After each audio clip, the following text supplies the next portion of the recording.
Hey YouTube, it's your girl Aisha, aka Geek XX Chic, and I'm here with another Flash reaction. Yes, we are in season 4, episode 4, which is named The Long Journey, the Journey into the Elongated Night. I believe it's a longer title than we usually have, and very different and abstract. But I'm hoping that we'll get an actual explanation somewhere in the episode. So let's get into our little recap of what happened last week. Last week on the show, we had a couple of big revelations, one of them being the fact that Cisco and crew, my apologies, I said Barry last week, but it should have been Cisco and crew in their good-hearted attempt to bring Barry back to their timeline, actually ended up releasing a bunch of dark matter in the exact place that a bus happened to be, which if we remember from the season premiere, Barry's, the portal opened right in front of a bus, which comes screeching to a halt, and Barry ran out. And we were also distracted, or at least maybe other people weren't, but I was very distracted by Barry running out that I didn't even care about the fact that a portal opened in front of a bus. But anyway, that little happening just happened to create a bunch of new metas. And we know as an audience that there are 12 to be exact, but I don't know if there were 12 people on that bus. I forgot to look in the little, the heat signatures that Caitlin had last week. But long story short, we know now that the group accidentally created these metas, and now they're all kind of out doing whatever they're doing. And now, at least they know now that there was, that there was a group of these people, that they all are potentially metas, and to expect them coming, but they have no idea what their powers are or their names or any of that stuff. So that's still the fun to be had. So that was one discovery we made last week. We also had the departure of Wally. He was broken up with by Jesse, and just overall kind of felt like he wasn't really part of Team Flash, or not just say part of, he just didn't know what his place was in Team Flash now that Barry is back. And he noted the fact that unfortunately, like, he wasn't even there for one of their big roundups of the baddie of the week, and no one really even noticed that he was gone. So Wally's decided to take a little sabbatical and figure out his place in this world and if he should be in Team Flash or whatever. And he's gone. Harry is back because his daughter kicked him out of Jesse and the Quicksters, I think was the name. He's back on this Earth, and he's going to stay with Team Flash for a while because we always need a Harry, right? We just always need some version of Harry Wells. And then, of course, the big whammy at the end of the episode, which is that Joe is about to become a daddy again after 20 odd years. So that was a big bomb. We didn't really get to see Joe's reaction. We got to see his non-reaction, and I'm very interested to see how he's going to handle this news going forward. But I mean, this is Joe. I expect it's going to be positive at some point because it's Joe, right? He's dad of the year. Who's not going to...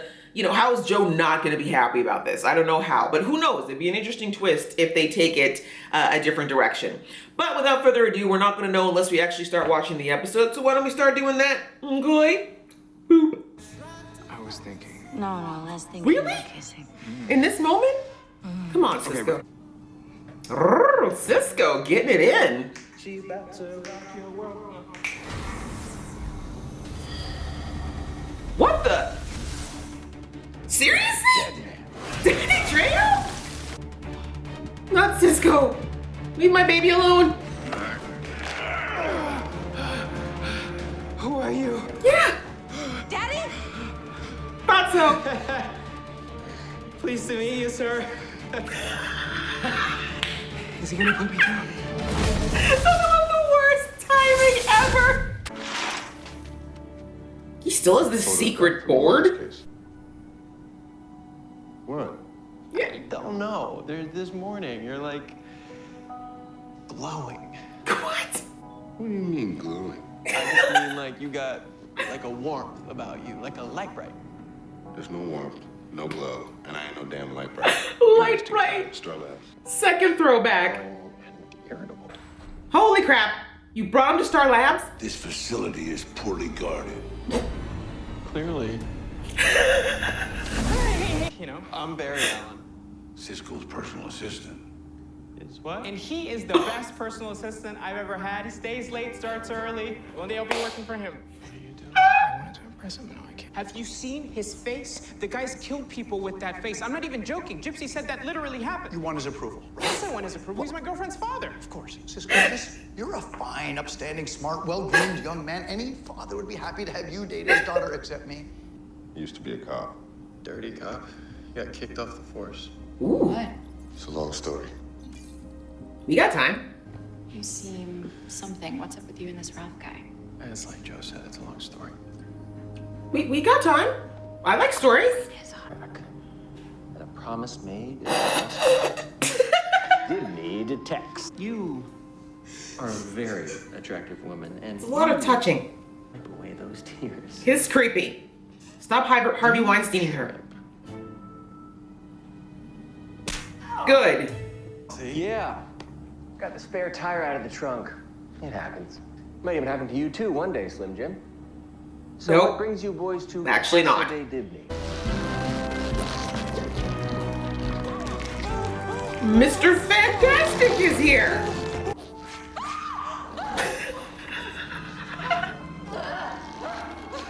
What? Take the shoe. Later, I just need a sample of blood.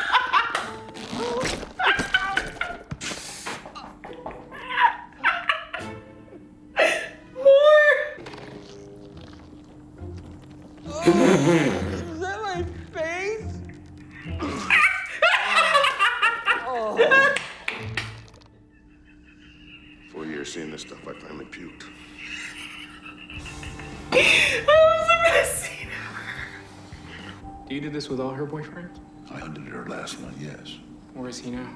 I don't know. You got away. I don't know where you go when you die. You just skipped. What the? What kind of Super Mario moment was that? I farted. I'm not sure everything's the word it's supposed to be down there. Made a mistake. Mistake? You mean She like did on your wife? the kind of mistake you make with a woman who's not your wife? It was only that one time, Joe. Mm-hmm. You're not going anywhere. Get off me. So gross. Show yourself. Siski, like he's a dog. Avoid me. Guess who's got a hologram? Ho, ho, ho. I love that he dropped in. His speed has improved so much. It's insane.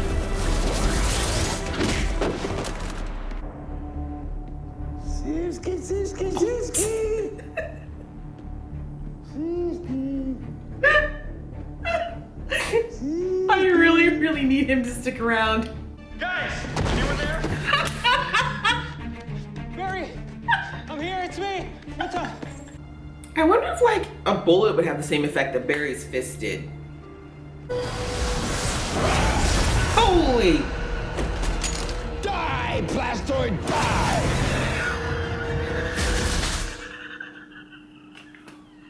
How could you possibly know me? Stu. Oh, Barry. We talked about this. Dude, are you? Everyone else gets struck by lightning and dies, and you get superpowers? Yeah, that's right. Your sister's a... Cecile's pregnant. Boy.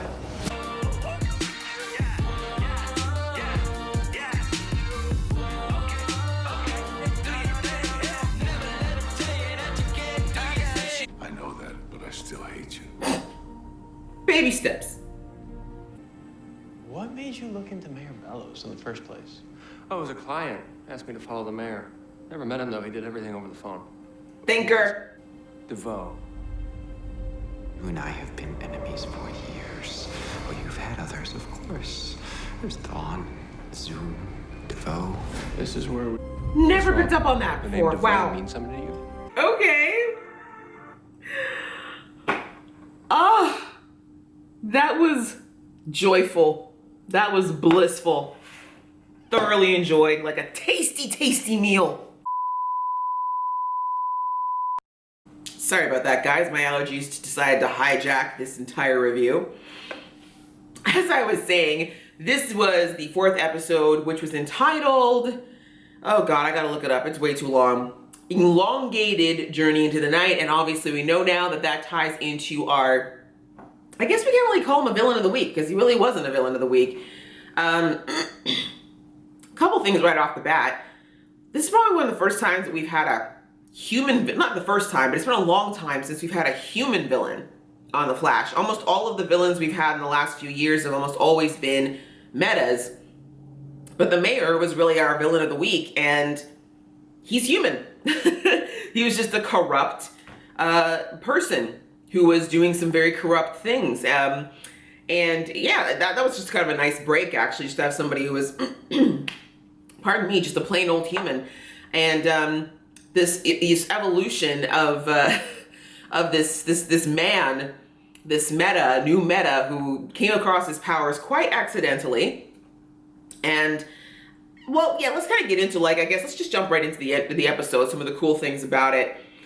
First and foremost, once again, so funny. Like, I feel like they've casted like a whole new set of writers for this season because it has been on point with the laughs. Like, I can barely keep up with the jokes. The banter is on, it's so fast and so witty and so just on the mark. And the delivery from all the actors, I mean, it wouldn't be as good if the actors weren't pulling it out as well, and just brilliantly done all around. But what I like about it is that even though, yes, we've got a lot more lightheartedness and a lot more fun and a lot more laughs, we don't lose some of the more serious parts. Because obviously if it was all like too much jokey type stuff, it'd start to feel more like a sitcom and less like an adventure show. But even in the moments like where we had, oh gosh, I've already forgotten his name, but our new plastic man, when he expressed to Barry just how much being fired from the police force in basically a very disgraceful way affected his life and how he felt like it completely kind of ruined him from ever doing good. That was a very real moment in the episode.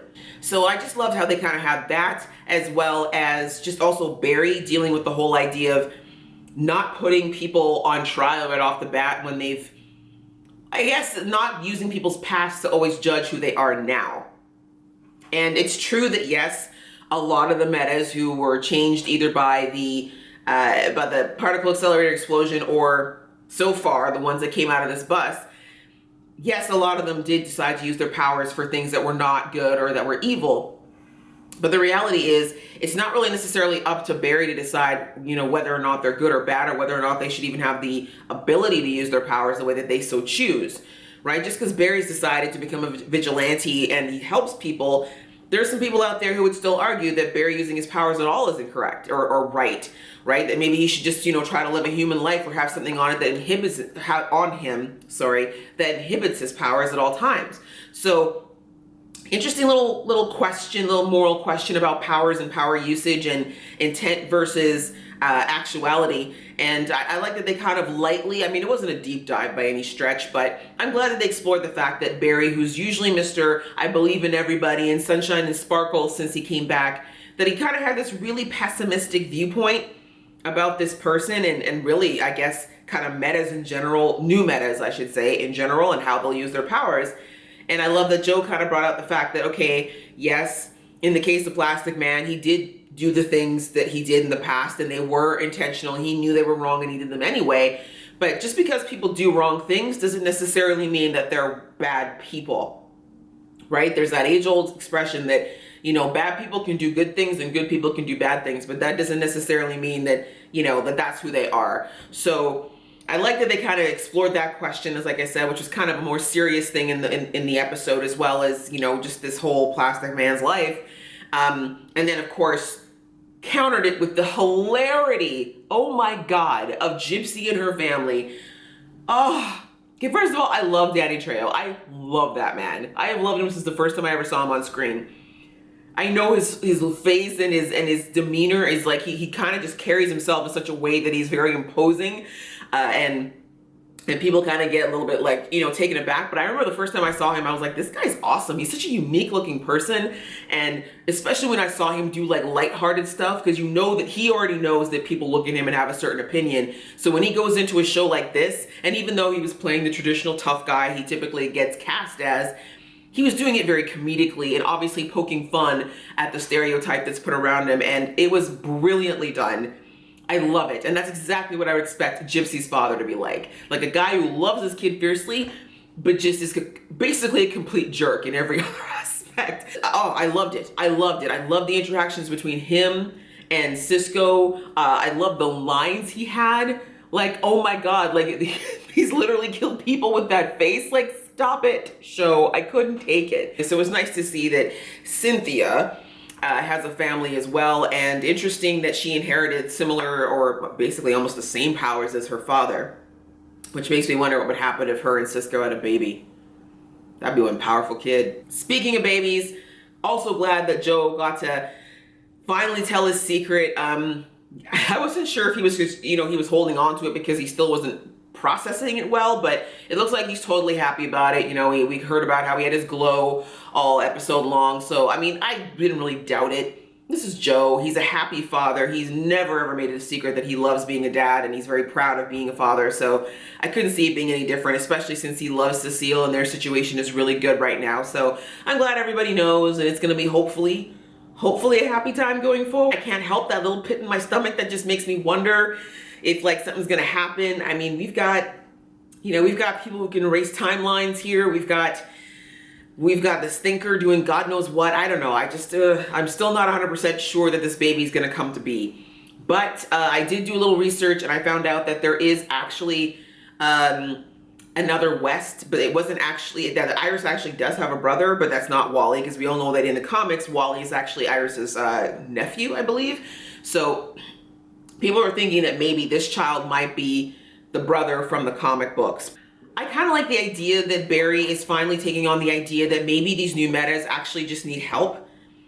I understand that most of the new metas that have come into his sphere have been because they were doing things they weren't supposed to be doing, but not all of them had the advantage of having someone there when they discovered their powers, right? And not all of them, you know, so having, like, now that Barry actually was there at this moment and gets to be there for this guy when he actually discovers it, instead of just automatically being like, we need to throw you into Iron Heights so that you don't use these for evil, why not actually offer some training and some moral support and some guidance so that, you know, they can use, because I mean, obviously more metas out there helping people is a better thing than them using their powers for evil, right? So I really like that the show's kind of taking a different front to, instead of just throwing them in the pipeline or sending them off to their doom, why don't we start working on how we can help the people that we can, or offer help at least, because I'm sure a lot of these metas, if they were actually given some support and felt like they had some kind of a system to support them, they'd probably be more inclined to use their powers for good rather than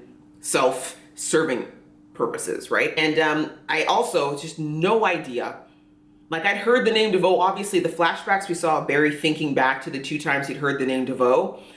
I didn't even put it together. Like, I would have never, it was a toss away line for me. But again, I didn't read the comics, so for the comic fans, they probably picked up on it. I did not.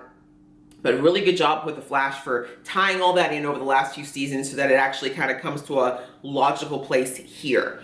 But yeah, I think those are the main things about this episode. This is really, I am loving this season so far, guys. It's just so much fun, and it's the Flash that I imagine the Flash to be.